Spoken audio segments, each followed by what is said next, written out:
আসসালামু আলাইকুম। ছোট ছোট বাচ্চাদের জন্য কিন্তু এই নুডলসটা খুবই পুষ্টিকর ও উপকারী একটা নুডলস। আপনারা ঘরে বানিয়ে এই নুডলসটা কিন্তু বাচ্চাদেরকে খাওয়াতে পারেন।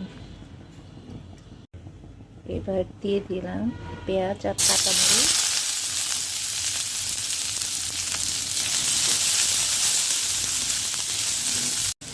তারপর দিয়ে দিলাম সসেজ,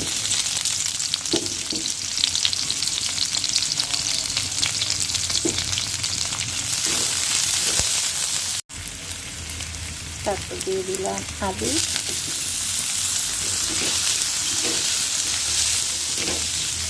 তারপর দিয়ে দিলাম লবণ সামান্য,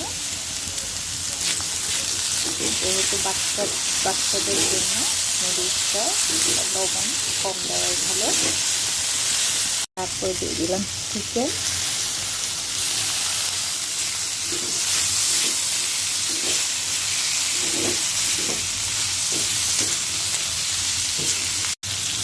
যেহেতু গাজর নাই, গাজর থাকলে ভালো হইতো, গাজর নাই যেহেতু বাচ্চাকে তো খাওয়াতেই হবে। চিকেন, সসেজ, আলু আর হচ্ছে ডিম দিয়ে দিলাম। ডিম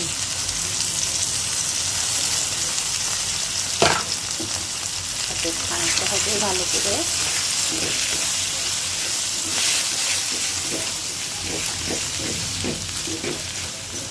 তারপর দিলাম একটু পানি,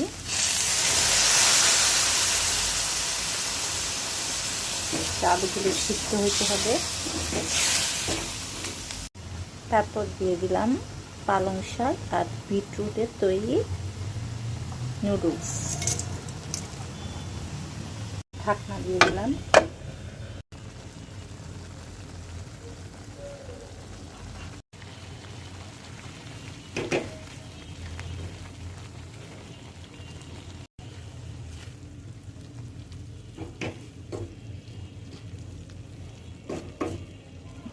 হয়ে গেল পালং শাক আর হচ্ছে বিটরুটের তৈরি নুডলস, বাচ্চাদেরকে খাওয়ানোর জন্য রেডি বাচ্চার।